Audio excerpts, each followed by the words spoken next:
नमस्कार, प्रतिदिन अखबार संपादकीय ऑडियो में आपका स्वागत है। वित्तीय हालत अच्छी हो तो चुनाव पूर्व घोषणाएं संभव, दैनिक भास्कर। काले धन की अर्थव्यवस्था, दैनिक जागरण।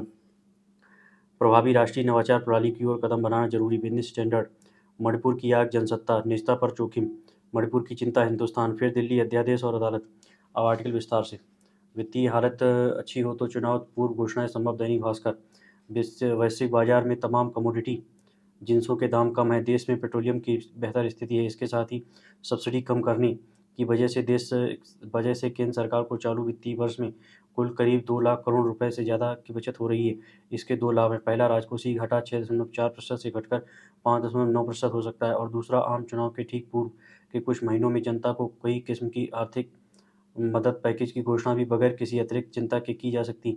इससे देश में 3 मुख्य सब्सिडीज, फूड, फर्टिलाइजर और फ्यूल, वर्ष 2022-23 के बजटीय अनुमान में इन पर कुल खर्च 3.18 लाख करोड़ रुपए आंका गया, जो यूक्रेन युद्ध के कारण पुनरीक्षित अनुमान में बढ़कर 5.22 लाख करोड़ रुपए हो गया। चालू वित्त वर्ष में इसके केवल 3.75 लाख करोड़ रुपए यानी 28% कम होने का अनुमान है। इससे रूस में मिल रहे सस्ते क्रूड के आयात और रिफाइंड पेट्रोलियम के निर्यात से प्राप्त लाभ को नहीं जोड़ा गया। 5 किलो मुफ्त अनाज की स्कीम खत्म करना, मनरेगा पर खर्च में 29,000 करोड़ रुपए की कटौती के अलावा खादों के वैश्विक मूल्य में भारी कमी की भूमिका है। यूरिया, जो कुछ माह पहले तक $900 से $1,000 प्रति टन था, वह 400 से $500 पर आ गया। डीएपी के दाम भी 35% कम हुए, लिहाजा आयात बिल काफ़ी कम रहेगा। केंद्र की बजटीय स्थिति बेहतर होने का मतलब है कि सरकार नई स्कीमों के लिए पैसे दे सकती है। 2019 के चुनाव पूर्व सरकार ने किसान सम्मान राशि के रूप में हर 4 माह में 2,000 रुपये देने की घोषणा की है, जो आज भी जारी है। इस बार बेरोजगारी से असहाय हुए युवाओं के लिए मासिक राशि का ऐलान राजनीतिक रूप से लाभकारी हो सकता है। काले धन की अर्थव्यवस्था, दैनिक जागरण।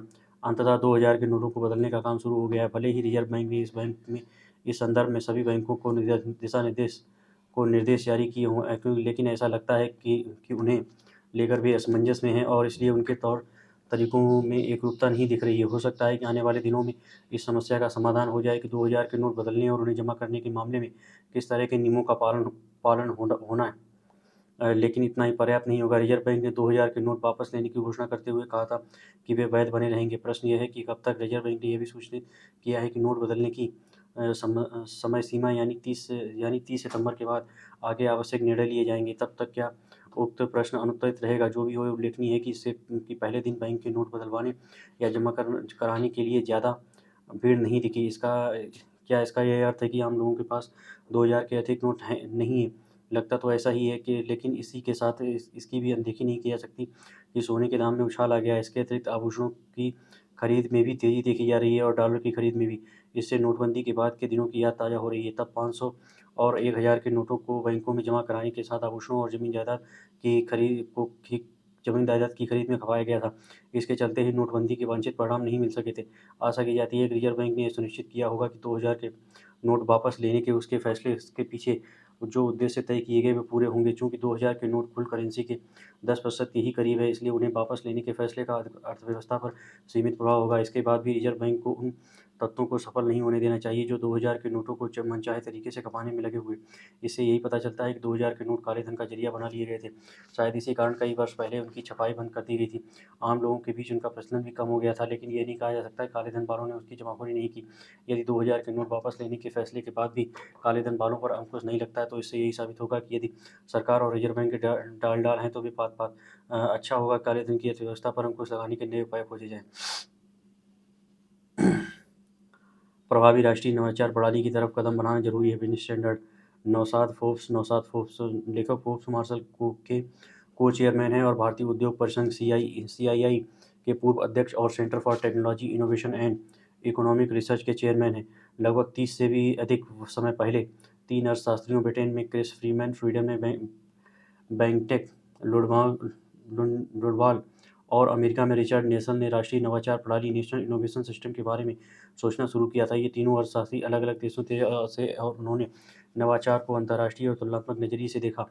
इससे हमें यह समझने में आसानी हुई कि एक प्रभावी नवाचार तंत्र तैयार करने से किन बातों की ज़रूरत होती है। नवाचार ज़्यादातर कंपनियों में होता है, इसलिए इसकी शुरुआत भी यहीं से हुई। किसी कंपनी की क्षमता इन दोनों बातों से प्रभावित होती है कि वे स्वयं क्या करती हैं और उनके इर्द-गिर्द संस्थानों में क्या हो रहा है। व्यापार प्रणाली पूरी दुनिया के लिए या फिर सीमित सोच के साथ उत्पादन शुरू कर सकती है। शिक्षा प्रणाली हुनरमंद या फिर नई श्रमिक, इंजीनियर और शोधकर्ता उपलब्ध कराती है। सार्वजनिक वित्त पोषित शोध विज्ञान को बढ़ावा दे सकता है। लोक नीति, शोध एवं विकास आरजेडी में सीधे या पेटेंट के जरिए निवेश को प्रोत्साहन दे सकती है। उद्यमशीलता की संस्कृति विभिन्न रूपों में निवेश को प्रभावित करती। उद्यमी जिस रूप में अच्छाई को परिभाषित करते हैं, बृहत सांस्कृतिक कारक उसे उस रूप को प्रभावित कर सकते हैं। आइए चर्चा की शुरुआत कंपनियों के साथ करते हैं। भारतीय उद्योग को आर एंड डी को मालिकाना प्रौद्योगिकी, प्रोपराइटरी टेक्नोलॉजी आधारित भविष्य तैयार करने के माध्यम के रूप में देखना चाहिए। भारतीय उद्योग को देश में आर.एन.डी पर खर्च सकल घरेलू उत्पाद जीडीपी का 0.3% से बढ़ाकर दुनिया और चीन के 1.5% के बराबर करना चाहिए। भारतीय कंपनियां आंतरिक स्तर पर निवेश में दुनिया की तुलना में इतनी पीछे क्यों हैं? कहाँ संभावनाएं दिख रही हैं? पूरी दुनिया में औद्योगिक आर.एंड.डी में जितना निवेश हो रहा है, उसमें शीर्ष 2500 कंपनियों द्वारा शोध एवं विकास पर किए जाने वाले खर्च की हिस्सेदारी 90% है। शीर्ष 10 क्षेत्रों की इससे हिस्सेदारी 80% तक है। इन 10 क्षेत्रों में पाँच में शीर्ष 2500 कंपनियों में भारत की कोई कंपनी नहीं है। कुछ क्षेत्रों में हम आर.एंड.डी का ध्यान नहीं दे पा रहे हैं। हमारी सॉफ्टवेयर कंपनियां मुनाफा कमाने के लिहाज से तो बड़ी हैं, मगर आर.एंड.डी में निवेश के मोर्चे पर पीछे चल रही हैं। ये कंपनियां आर.एंड.डी में 12% के वैश्विक औसत, चीन के 10% के करीब 1% निवेश कर रही हैं। इसके अलावा आर.एंड.डी क्षेत्र में कोई बड़ा निवेशक भी नहीं है। भारतीय कंपनियां संयुक्त रूप से आर.एंड.डी में जितना निवेश करती हैं, दुनिया की 26वीं आर.एंड.डी के निवेश के लिहाज से सबसे बड़ी कंपनी बॉश अकेले उससे अधिक निवेश करती है। आर.एंड.डी के बड़े निवेशक कहाँ से आ सकते हैं? इसी समाचार पत्र से मैंने पिछले स्तंभ में भारत की सफलतम कंपनियों की चर्चा की थी। हमारे देश की शीर्ष 10 कंपनियां सॉफ्टवेयर, टीसीएस और इन्फोसिस, तेल परिष्करण ओएनजीसी, रिलायंस और इंडियन ऑयल, धातु टाटा स्टील और जेएसडब्ल्यू और अन्य उद्योगों एनटीपीसी, रिलायंस जियो और एटीसी में है। पिछले साल इन कंपनियों में 40 अरब डॉलर का मुनाफा कमाया था। उन्होंने आर.एंड.डी में अपने लाभ का करीब 2%, एक अरब डॉलर से कम निवेश किया था। अब चीन की कंपनियों पर विचार करते हैं। चीन की सर्वाधिक मुनाफा कमाने वाली कंपनियां सॉफ्टवेयर, तेल परिष्करण, बेवरेजेस, खनन और निर्माण में है। उन्होंने पिछले साल 106 अरब डॉलर का मुनाफा कमाया था और इनमें 31 अरब डॉलर 29% आर.एंड.डी पर खर्च किए थे। अमेरिका, जापान और जर्मनी की शीर्ष 10 कंपनियों ने अपने मुनाफे का क्रमशः 37, 43 और 55% आर.एंड.डी निवेश किया था। भारतीय उद्योग जगत के लिए आर.एंड.डी में निवेश के प्रति अधिक गंभीर रवैया अपनाना होगा। हमें प्रौद्योगिकी, गहन टेक्नोलॉजी इंसेंटिव क्षेत्र में उपस्थिति बढ़ानी होगी। इसके अलावा उन क्षेत्रों में वैश्विक औसत के करीब निवेश करना होगा जहां हम पहले से उपस्थित हैं। हमारी सर्वाधिक मुनाफा कमाने वाली कंपनियों में कुछ को आर.एंड.डी पर भारी निवेश करना होगा। भारत में तकनीकी प्रतिभा की कमी नहीं है और हम चाहें तो दीर्घकालिक सफलता के लिए उनका इस्तेमाल कर सकते हैं। इस चर्चा ने उद्योगों को हमारे राष्ट्रीय नवाचार प्रणाली के केंद्र में लाकर खड़ा कर दिया। मैं ये प्रस्ताव दूंगा कि कोई भी जीवंत राष्ट्रीय नवाचार प्रणाली की शुरुआत दृढ़ प्रतिस्पर्धी क्षमता के साथ होनी चाहिए। इसके अभाव में सार्वजनिक आर.एंड.डी पर भारी निवेश के जरिए तकनीक क्षमता विकसित करने का भारत का प्रयास सफल नहीं हो रहा है। पिछले 70 वर्षों में जापान, दक्षिण कोरिया, ताइवान, सिंगापुर और चीन की आर्थिक प्रगति से हम काफ़ी कुछ सीख सकते हैं। इसने प्रत्येक देश में नवाचार क्षमता विकसित करने के लिए सिलसिलेवार उपाय किए। कंपनियां पहले निर्यात बाजार में मूल उपकरण विनिर्माण आईएम के रूप में उतरी और विदेशी ब्रांड को निर्यात करने लगी। इससे उन्हें विश्व स्तरीय क्षमता प्राप्त करने में सहायता मिली और परिभाषा के हिसाब से उसके उत्पाद अंतर्राष्ट्रीय स्तर पर प्रतिस्पर्धा करने में सक्षम थे। ये उद्योग मोटे तौर पर श्रम आधारित और बहुत प्रौद्योगिकी गहन परिधान, फुटवियर, खाद्य प्रसंस्करण नहीं थी। अगला चरण मूल्य श्रृंखला में तकनीक का अधिक इस्तेमाल करने वाले क्षेत्रों, कंज्यूमर ड्यूरेबल्स, इलेक्ट्रॉनिक असेंबली, वाहन एवं कलपुर्जे और रासायनिक मध्यवर्ती इंटरमीडिएट्स की तरफ बढ़ना था। जैसे कंपनियां इस क्षेत्र में शामिल हुई, उन्होंने प्रतिस्पर्धा में दीर्घ अवधि तक बने रहने के लिए आंतरिक स्तर पर आर.एंड.डी में निवेश करना शुरू कर दिया।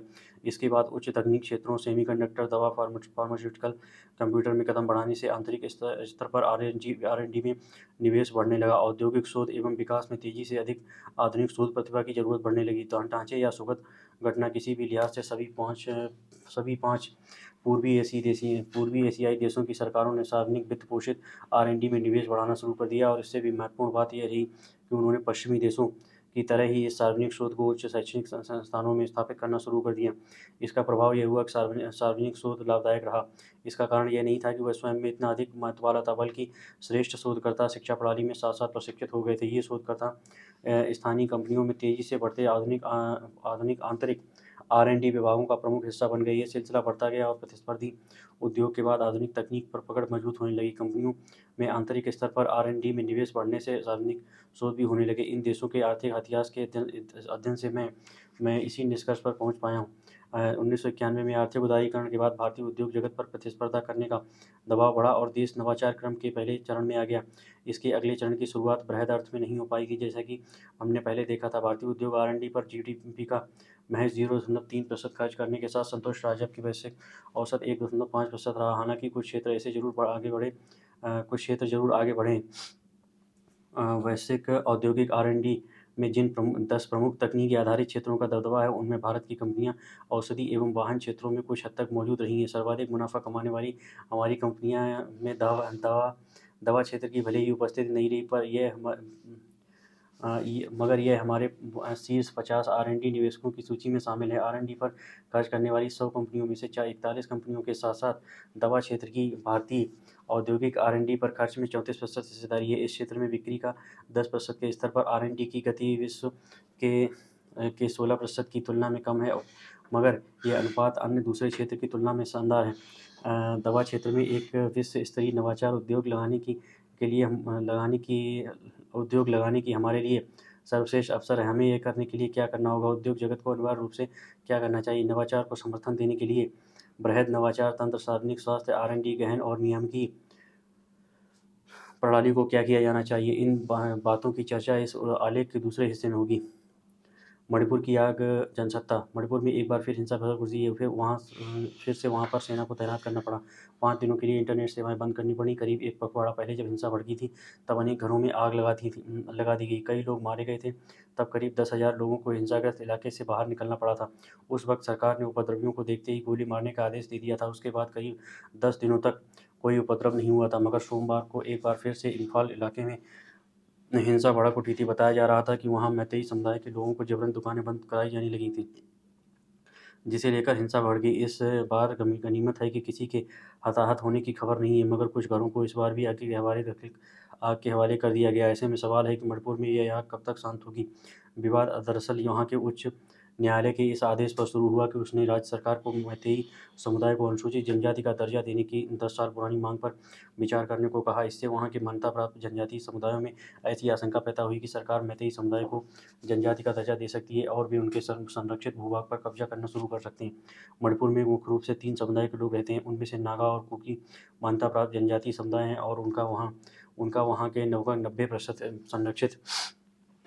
90% संरक्षित पहाड़ी भूभाग पर कब्जा है। मैतेई समुदाय आबादी के लिहाज से इन दोनों जनजातियों से करीब 2 गुना है, पर भूभाग का केवल 10% हिस्सा उनके लिए मुक्त है।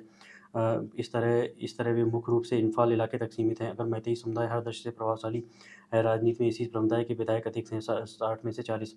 नौ मणिपुर में फिर बिगड़े हालात। इम्फाल 60 में से 40। 5 दिन के लिए इंटरनेट भी बंद। फिर प्रशासन में भी उन्हीं का दबदबा है। वे वर्षों से मांग करते रहे हैं कि उन्हें भी जनजातीय समुदाय का दर्जा मिलना चाहिए। अगर ऐसा होता है तो मैतेई समुदाय को भी जनजातियों के संरक्षित भूभाग में प्रवेश का हक मिल सकता है। इसीलिए मान्यता प्राप्त जनजातियाँ आशंकित रहती हैं। उस तथ्य से वहाँ की सरकार अनजान नहीं है, मगर उसने कभी गंभीरता से इस मसले को निपटाने का प्रयास ही नहीं किया। जब से वहाँ नई सरकार आई है, तब से जनजातीय लोगों में यह आशंका घर करती गई है कि वह मैतेई समुदाय को प्रेशर दे रही है। उसकी ये आशंका तब आक्रोश में बदल गई जब इस साल फरवरी में संरक्षित पहाड़ी इलाकों से अवैध लोगों को निकालने का अभियान शुरू किया गया था। सरकार का कहना था कि बाहरी लोग वहां जाकर बस गए हैं, जबकि जनजातीय समुदायों का दावा है कि वे उन्हीं के बीच के लोग हैं। उसके बाद जब उच्च न्यायालय का आदेश आया तो उनका आक्रोश फट पड़ा और वे आगजनी पर उतर आए। तब वहाँ की लड़ाई वर्चस्व की लड़ाई में बदलती जा रही है। ताज़ा हिंसा में जिन लोगों को गिरफ्तार किया गया, तो उनमें से एक पूर्व विधायक भी है जिसका संबंध प्रधान सत्ता पक्ष से। अगर वहाँ की सरकार इसी तरह समुदाय के बीच पैदा हुई वैमनस्यता को स्थायी रूप से समाप्त करने के बजाय तदर्थ भाव से सेना के बल पर रोकने का प्रयास करती रहेगी, तो ये आग शायद ही जल्दी शांत हो। निजता पर जोखिम। संपादकीय आधुनिक तकनीक के विस्तार के साथ-साथ सूचना और संवाद के क्षेत्र में सोशल मीडिया की भूमिका जगज़ाहिर है। आज हालात ये है कि दुनिया की ज़्यादातर आबादी इसके दायरे में है और किसी न किसी रूप में लोग ट्विटर, फेसबुक, इंस्टाग्राम, व्हाट्सएप जैसे सोशल मीडिया के मंचों का इस्तेमाल करते हैं।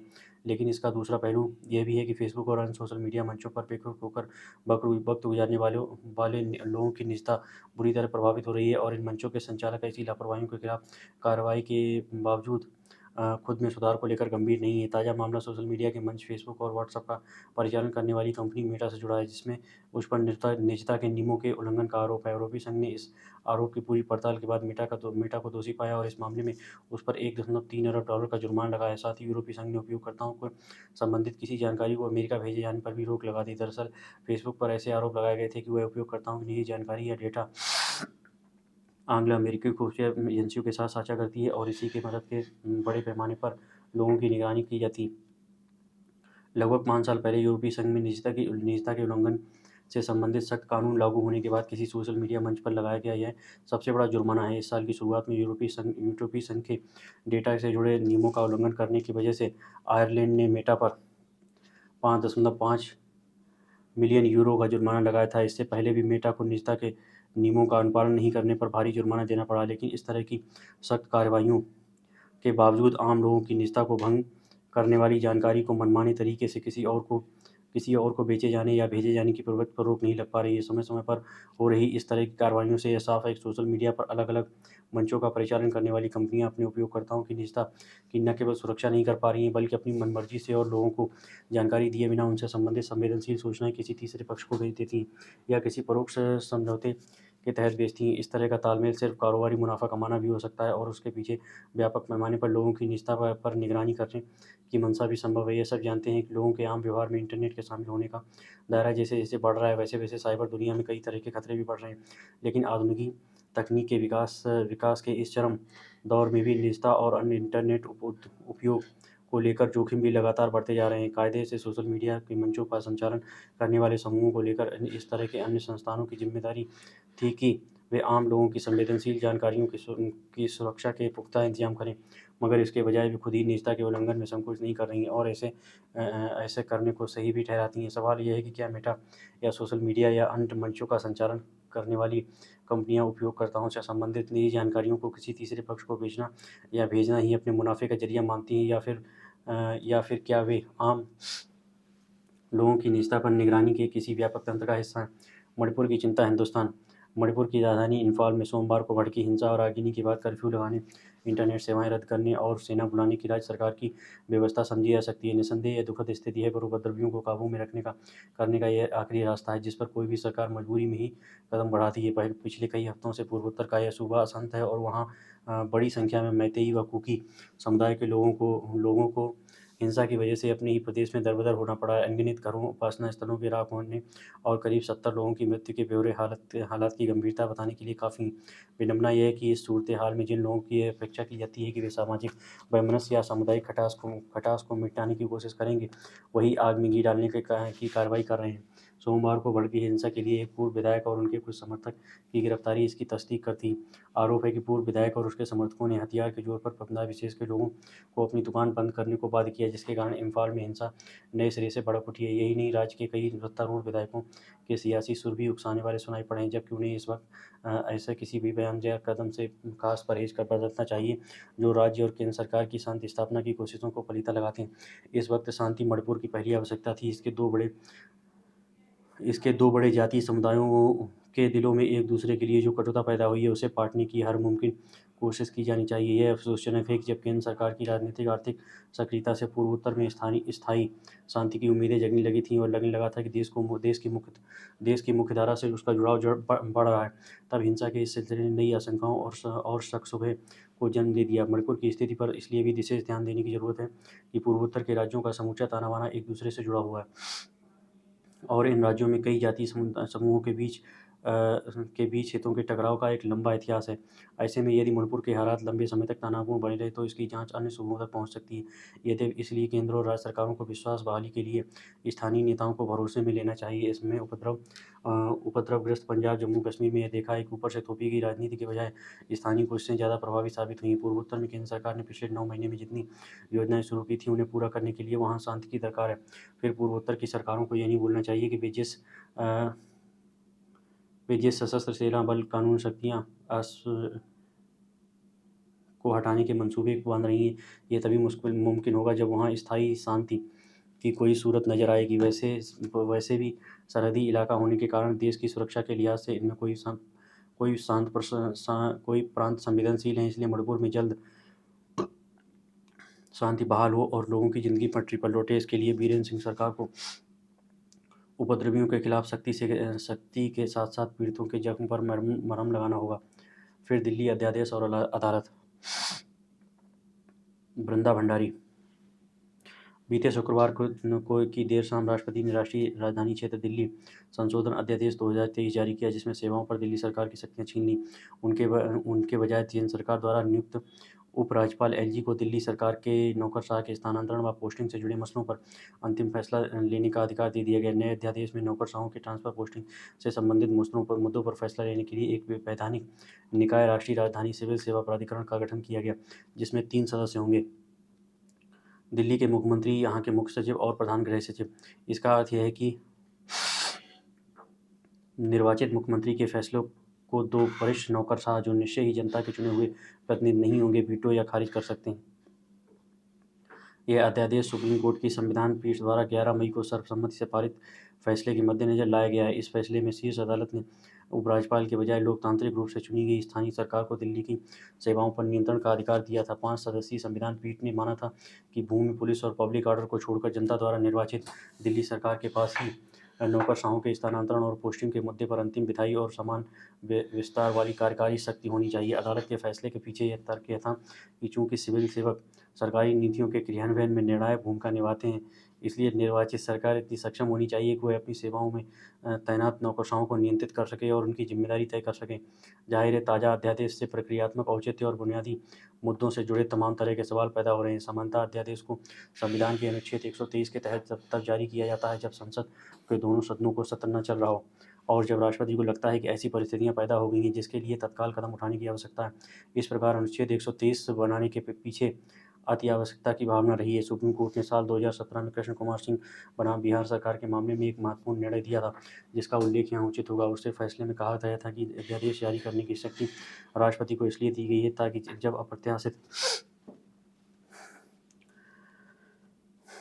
अप्रत्याशित हालात बन जाएं तब उससे निपटने के लिए विधायी उपायों की दरकार हो, तब कोई संवैधानिक शून्य की स्थिति न बनने पाए। 7 न्यायाधीशों की पीठ ने कहा था कि अध्यादेश जारी करना एक साधारण शक्ति है जिसका मकसद संवैधानिक ज़रूरतों को पूरा करना है। आखिर वह असाधारण परिस्थिति थी क्या? इसके लिए भी अभी कार्यपालिका को तत्काल हस्तक्षेप की जरूरत महसूस हुई। हमारी नज़र स्वाभाविक तौर पर 8 दिन पहले दिए गए सुप्रीम कोर्ट के फैसले की तरफ जाता है। ताज़ा अध्यादेश का मुख्य उद्देश्य अदालती फैसलों के प्रभाव को कम करना जान पड़ता है। केंद्र सरकार ने दावा किया था कि सुप्रीम कोर्ट में आने से पहले सेवाओं को नियंत्रित करने और दिल्ली में नौकरशाहों के स्थानांतरण की शक्ति में उसे सर्वोच्चता हासिल थी। जाहिर है, सर्वसम्मति फैसले में हारने के तुरंत बाद उसने यह अध्यादेश लेकर सुप्रीम कोर्ट के फैसले को कमतर करने का प्रयास किया है। अध्यादेश में कहा गया है कि यह इसलिए जारी किया गया है क्योंकि यह व्यापक राष्ट्रीय हित में है कि लोकतांत्रिक रूप से चुनी गई सरकार केंद्र के जरिए पूरे देश के लोगों को लोकतांत्रिक रूप से चुनी गई केंद्र सरकार के जरिए पूरे देश के लोगों की कुछ भूमिका राष्ट्रीय राजधानी के प्रशासन में हो और अपनी राजधानी पर शासन करने की राष्ट्रीय इस लोकतांत्रिक इच्छा को प्रभावी बनाने के लिए यह कदम उठाया जाता है। इस तरह से केंद्र ने उपराज्यपाल के माध्यम से सेवाओं पर दिल्ली सरकार का अधिकार अपने हाथों में ले लिया। यह जगजाहिर तथ्य है कि नौकरशाहों के स्थानांतरण और पोस्टिंग का अधिकार सीधे तौर पर शासन की दक्षता व प्रभावशीलता से जुड़ा होता है, क्योंकि ये गैर निर्वाचित नौकरशाह ये होते हैं जो नीतियों को जमीन पर लागू करने की व्यवस्था में महत्वपूर्ण भूमिका निभाते हैं। इसलिए अध्यादेश की भाषा ऐसी जान पड़ती है कि केंद्र सब कुछ अपने हाथ में रखने का प्रयास कर रहा है और लोकतांत्रिक जवाबदेही, प्रतिनिधि सरकार व सहकारी संघवाद के सिद्धांतों को कमतर करना चाहता है। इस अध्यादेश को जारी करने का समय भी काफ़ी खास है। सुप्रीम कोर्ट ने 11 मई को अपना फैसला सुनाया था और 19 मई की देर शाम अध्यादेश जारी कर दिया गया, जबकि उसी दिन शीर्ष अदालत छुट्टियों के लिए बंद हो रही थी। इसके साथ ही कुछ अन्य मसले भी इसके साथ नत्थी हैं। मसलन अदालती फैसले के आधार को हटाकर जो कि विधायी अधिनियम द्वारा किया जा सकता है। सुप्रीम कोर्ट के निर्णय को बेअसर करने की कसौटी पर क्या यह अध्यादेश खरा उतरता है और सीधे-सीधे यह अदालत का विरोध है जो अस्वीकार्य माना जाता है। अदालत को इस बात पर भी विचार करना होगा कि क्या यह अध्यादेश दिल्ली के शासकीय ढांचे से संबंधित संविधान के अनुच्छेद 239 A में संशोधन किए बिना उसके फैसले को निष्प्रभावी बनाता है। सुप्रीम कोर्ट को संघवाद पर इस अध्यादेश के प्रभाव के बारे में भी गौर करना होगा जो संविधान का एक बुनियादी हिस्सा है। निस्संदेह इस बात की पूरी संभावना है कि इस अध्यादेश को सुप्रीम कोर्ट के सामने चुनौती दी जाएगी। जब भी ऐसा किया जाएगा तब यह लाजमी है कि शीर्ष अदालत मामले की सुनवाई तत्काल आधार पर करे और शीघ्रता से इस मसले को निपटारा करे। देरी के कारण होने वाली न्यायिक सुस्ती कहीं इतनी लंबी न खिंच जाए कि यथास्थिति ही बनी रह जाए। धन्यवाद।